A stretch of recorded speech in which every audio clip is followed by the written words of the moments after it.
everybody. Happy Friday. We are out a little bit early because the Secretary is hosting Italian President Napolitano for lunch today.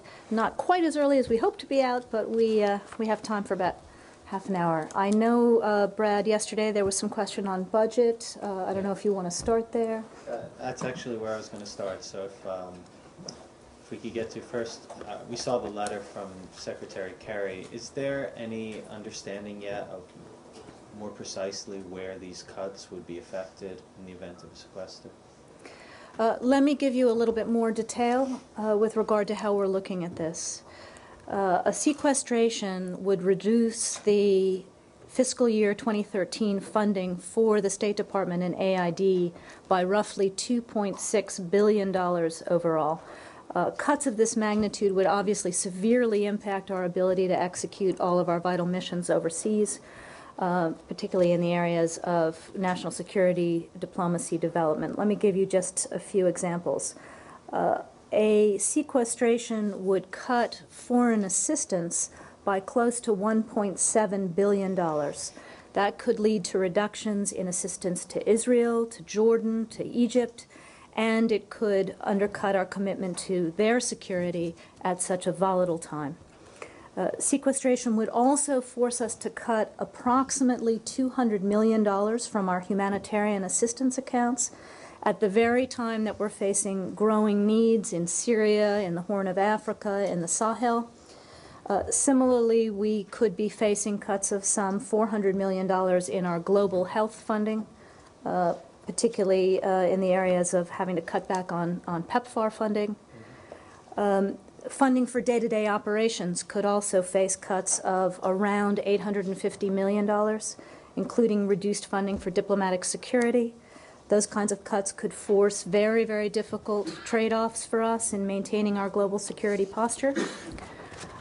Finally, sequestration could undermine progress we've made to ensure that visa services are performed in a timely manner. You know how hard we've worked to cut the times. The Department of Commerce has estimated that one job is created in America in our travel and tourism industry for every 65 visas that are issued. So, you know, if we have to cut back on consular officers, et cetera, then the wait times can go back up. Thank you. Great. Within each section, are these cuts, take for example security, FMF funding, would you cut those across the board per country, or do you have the leeway to decide which countries you would take more from and which countries you take less from? My understanding is that we will have some flexibility within accounts, but I frankly don't have that level of detail at this stage, or even whether we can predict at this stage. Are you worried about a deluge of requests and lobbying efforts from your foreign partners if, in fact, they know that you're going to have to pull and tug from each side? Each one's going to want to get, I guess, the least amount of cuts as possible, right? I think it's fair to say that interlocutors around the world are watching the budget debate in the United States, watching with some anxiety, not only with regard to how it might impact our ability to interact with them, but also what it says about our politics. So it's obviously been a subject of discussion. But in terms of your particular question of countries lining up and fighting each other for pieces of the pie, we are not quite there yet. Yeah. But this watching with anxiety and what it says about our politics, what are they saying precisely? Are they? At this point, they're saying, we hope you can work it out. You've had the resilience to work things out like this in the past, but we really need you to work it out. So they believe in us. They wanna see us work it out. When you talk about the department by department reductions, how do you arrive at the figure for each of those programs? You know, like you talked about 200 million, 300 million here. Is it a percentage point of the overall budget for those programs, or? Yeah, essentially. I mean, when sequestration requires a total percentage cut, and that these reflect how they would be allocated across the various different accounts that we have here. So would you have flexibility within that to sort of say, okay, well, we're not going to take the money off the foreign military assistance program, we're going to just take a larger lump sum off humanitarian aid, for instance? No, it doesn't work that way. Doesn't work that way, No. okay. But if we need to go any deeper on this, I'll get you some budgeteers, because we're at the end of my my math skills here. Do you have an idea of furloughs? Brad? Can we just... Oh, I'm sorry. Do you have an idea of how many employees might be furloughed? Let me say that at this point, no decisions have been made along those lines, but we are not in a position to rule out the possibility of furloughs. But her question wasn't whether there were decisions, it was whether you have any idea of what furloughs might be necessary. Do you not have some kind of an estimate of whether there might be any? Again, since we haven't made any decisions about whether we'd have to go that route, I'm certainly not in a position to ventilate numbers. These cuts will see cuts to aid that is given to Israel, Jordan, Egypt. I don't know if you answered, Brad, but is it consistent with the amount of aid they're getting? How is it done? Or is it Again, reflective of that? I believe that within accounts we have some flexibility, but if that's not right, I'll get back to you. Please. Do you have figures or assessment of the kind of impact this will have on your aid to Afghanistan, also in Pakistan? And secondly, would it have any impact on the Kerry Lugar-Berman bill, which gives $1.5 billion to Pakistan every year? I don't have those kinds of details at this point, Lalit. If we have something to share with you, we will. Okay, moving on? On North Korea? Yes. Since after the North Korean nuclear test, did the United States send any strong message to the North Korea through the New York channel? Beyond what I said at the time of the test, that we had contact in our regular channel, I don't have anything to share for you with regard to direct contact. But certainly we've been pretty clear publicly where we are. The Saeed? Palestinian issue? Still on DPRK, yeah. Japanese Prime Minister Abe has publicly stated that when he comes to the U.S. next week, he's going to ask that the U.S. redesignate North Korea as a state sponsor of terrorism. Do you have a response to this? Is this something that the U.S. would consider doing? Well, obviously we're going to have our conversations with Prime Minister Abe when he arrives. Let me just step back on the broader issue of when and how we designate states as state sponsors of terrorism. As a matter of U.S. law, in order for a country to be designated as a state sponsor of terrorism, the Secretary of State has to determine that the government of that country has repeatedly provided support for acts of international terrorism. So these designations are made after careful review of the record of the country in question. So we regularly review our intelligence on North Korea to determine whether the facts would put them back in that category. I don't obviously have anything to announce in terms of a change of posture today. Please, still in North Korea? Yeah. Yeah. White House today released that Mr. Tom Donilon will attend the ceremony inauguration in South Korea with Ambassador Song Kim. Are there any plan to have bilateral talks about North Korea during this trip? Well, I would refer you to the White House as to whether National Security Advisor Donilon's program is going to include just the ceremonial aspects or whether there will be meetings. Obviously, if there are meetings, I'm sure that that subject will come up, but I'll refer you to the White House. So according to the media, that North Korea had told China that he's going to prepare another 1 or 2 nuclear tests this year. Is there any response with that? Well, we've obviously seen these media reports. Let me take this opportunity to again say that the United States calls on the DPRK to refrain from additional provocative actions that would violate its international obligations and run counter to its commitments. UN Security Council Resolutions 1718, 1874, and 2887 demand that the DPRK not conduct any further nuclear tests. As you know, in the UN Security Council Resolution 2087, the Council expressed its determination to take significant action in the event of a nuclear test. And again, the DPRK is not going to achieve anything in terms of the health, welfare, safety, future of its own people by these kinds of continued provocative actions. It's just going to lead to more isolation. Any details about the sanctions? About? The sanctions. Well, I think you know that we are in intense consultations in the Security Council with regard to the international community's response to the most recent test. Those continue. I would refer you to our mission in New York. Still on? Yeah, just on North Korea real quick. I just want to follow up on what you said about the process for the state sponsor of terrorism designation. I know we talked about this a little bit, but I just want to go back to the legislation that was introduced by Representative Ross Leighton on Monday. I know that was asking you to consider putting them back on the list. Have you, in response to that, have you started this process of kind of looking into like what they're doing, or where are you on that? Well, first, with regard to the legislation, my understanding is it's draft legislation. We obviously wouldn't comment on legislation in draft. But as I said, we are continually reviewing the intelligence that we have and make determinations with regard to what we see. So it's not as if that process has ever stopped, if you will. Please. More on that. I can't remember if it was yesterday or the day before, you were asked about the possibility of additional sanctions on North Korea, and you made very clear that your focus was more on multilateral or UN sanctions rather than on U.S. bilateral sanctions. And I wanted to ask, leaving aside the question of whether or not the Secretary might determine that there was an evidentiary basis for putting them back on the state sponsors list, is the U.S. government giving any consideration to additional financial sanctions on the North? I didn't mean to imply yesterday that we were not continually looking at what we can do unilaterally, nationally, that might have impact. We are obviously always evaluating that.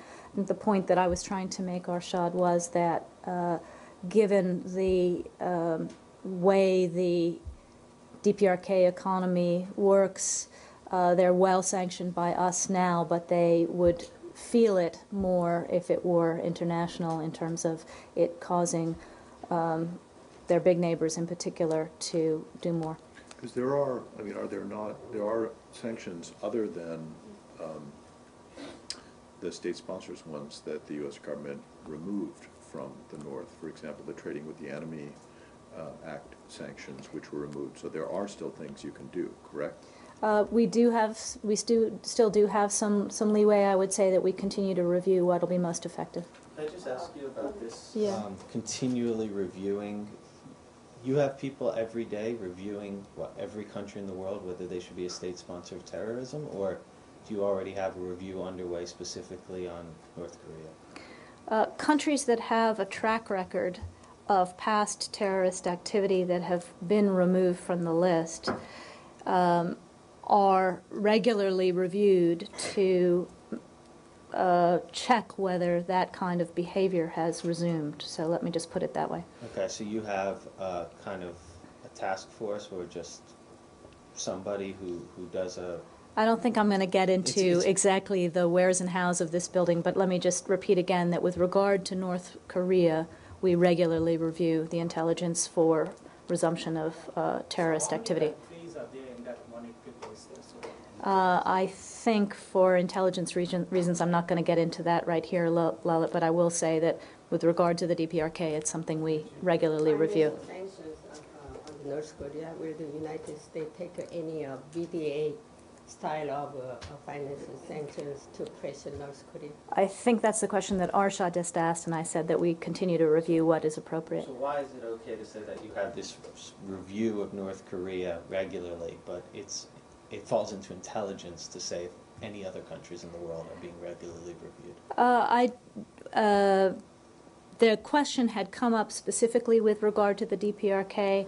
Given their track record, the community was comfortable affirming that we do regularly watch them, but I don't think it's in our interest to go through the whole list right here. Is Libya being regularly reviewed? I don't have anything for you on that. Please. But don't you review the whole world? It just as a Well, of course we do. Law, I mean, right? as a matter of law, we have to maintain, but there are certain places that we're particularly attentive to, obviously. Please. Regarding mutualization, the government of Japan and South Korea are concerned so much about mutualization. This time they might succeed mutualization of the nuclear warhead. How do you concern about I think from our perspective, big or small, it's still a violation of UN Security Council resolutions. Please, Saeed. Change topics? Yeah. The Palestinians. Bulgaria just deported the Hamas delegation that they have invited, that we received on Wednesday. Do you welcome that action?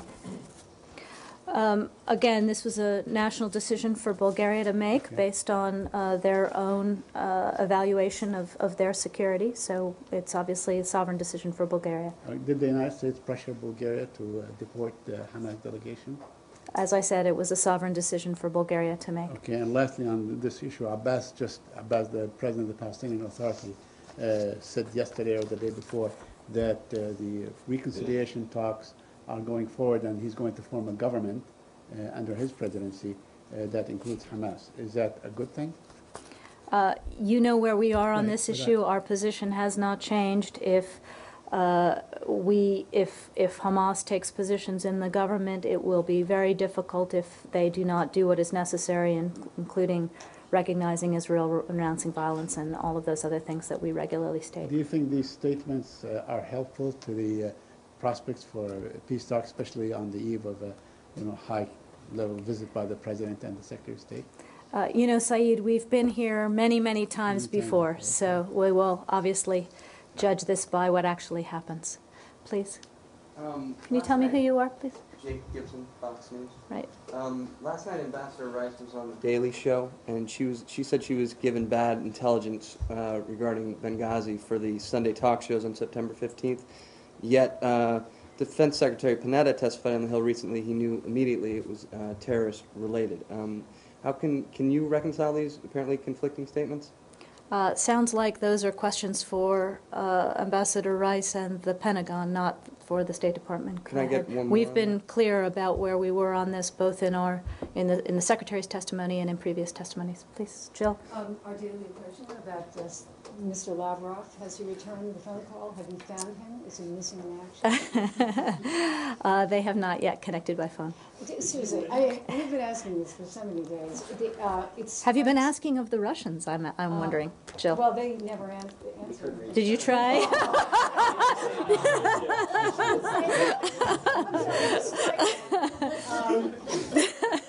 But seriously, that's going down in one of my all-time top moments. Good for you, Brad. To a rational person saying that they are doing the same thing they did with Secretary Clinton. I mean, this is getting kind of ridiculous, isn't it?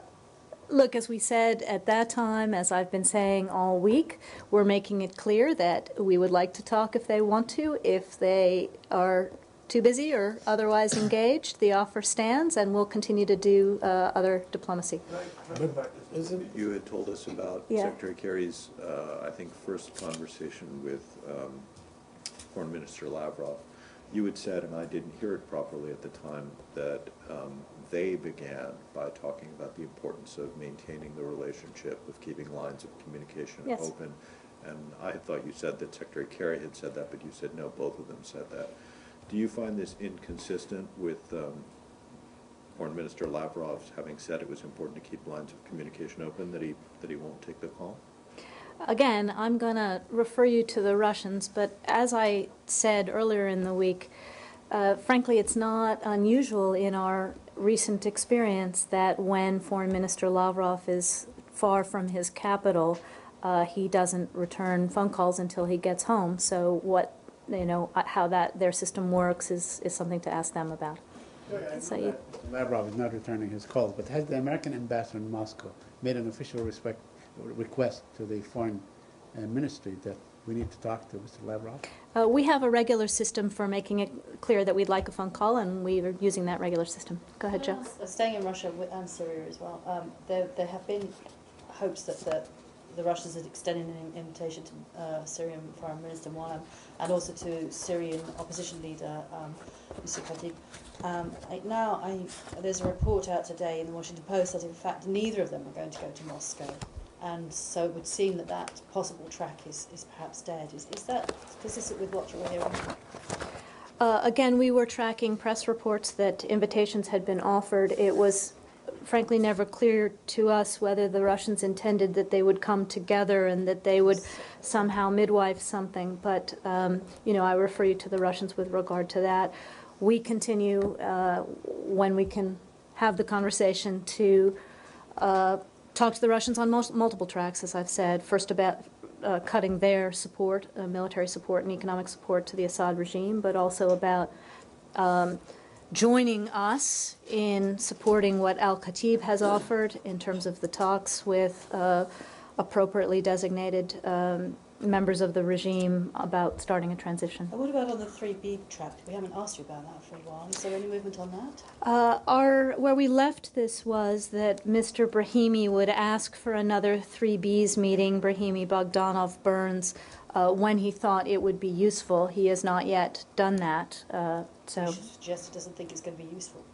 I think he may well be waiting to see how the Russian position evolves, but I would refer you to him for what he's thinking. Do you have any comment on the offensive by rebels in a few different parts of the country over the last few days? Or any assessment on how much ground they're gaining? Thanks for that, Brad. For those of you who follow the ground situation in Syria, after quite a period of some stasis, if you will, there now seems to be a pretty fierce opposition advance. This week in particular, there's now fierce fighting, as you know, around the Aleppo airport. The opposition appears to have overrun the airport security brigade.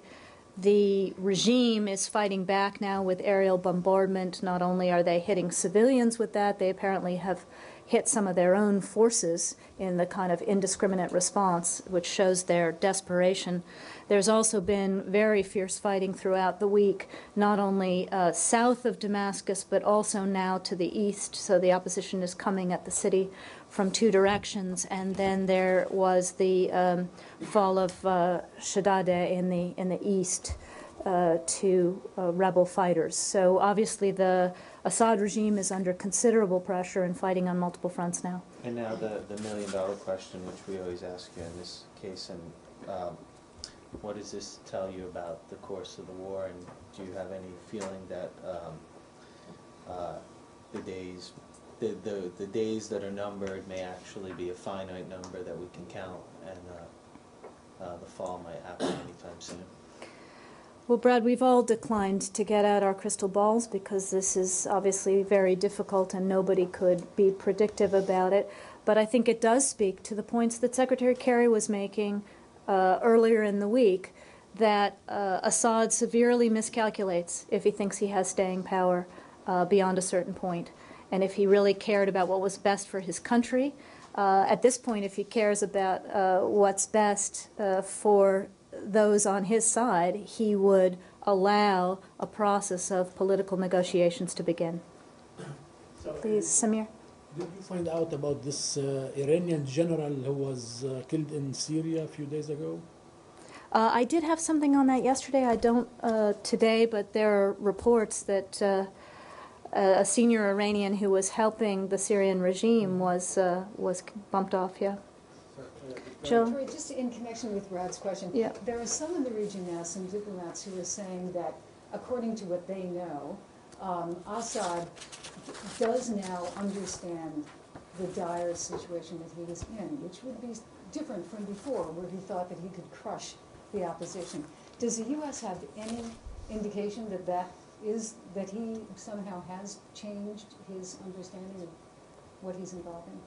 Well, any of us who claimed to be inside the head of Bashar Assad would find themselves in a pretty dark place. I think, when the Secretary spoke to this earlier in the week, he spoke about the importance of changing his calculation.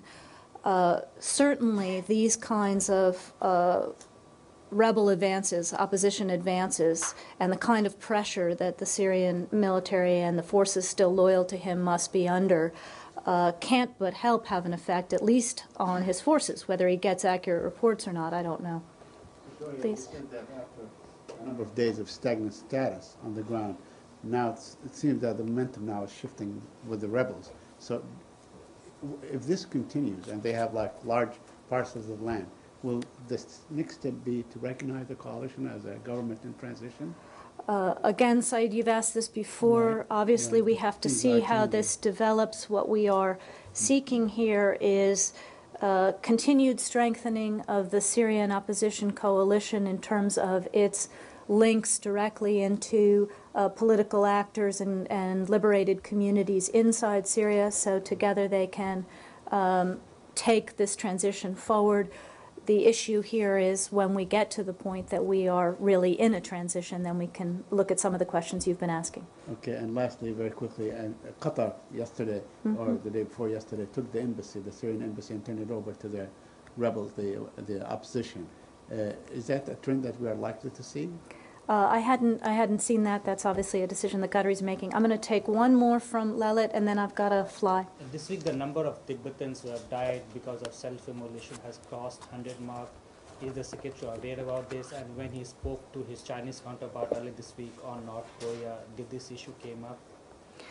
I think I reported that in his first conversation with Foreign Minister Yang, obviously the importance of continuing our human rights dialogue did come up. The second conversation was purely about the DPRK, as I understand it, or primarily about it.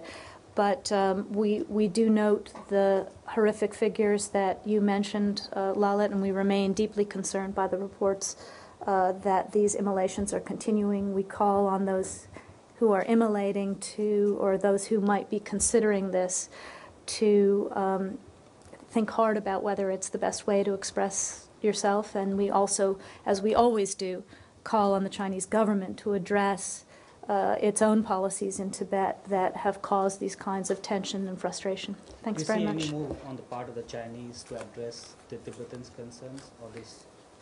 I think you can tell from the situation that it remains quite tense. Thank you. Thank you.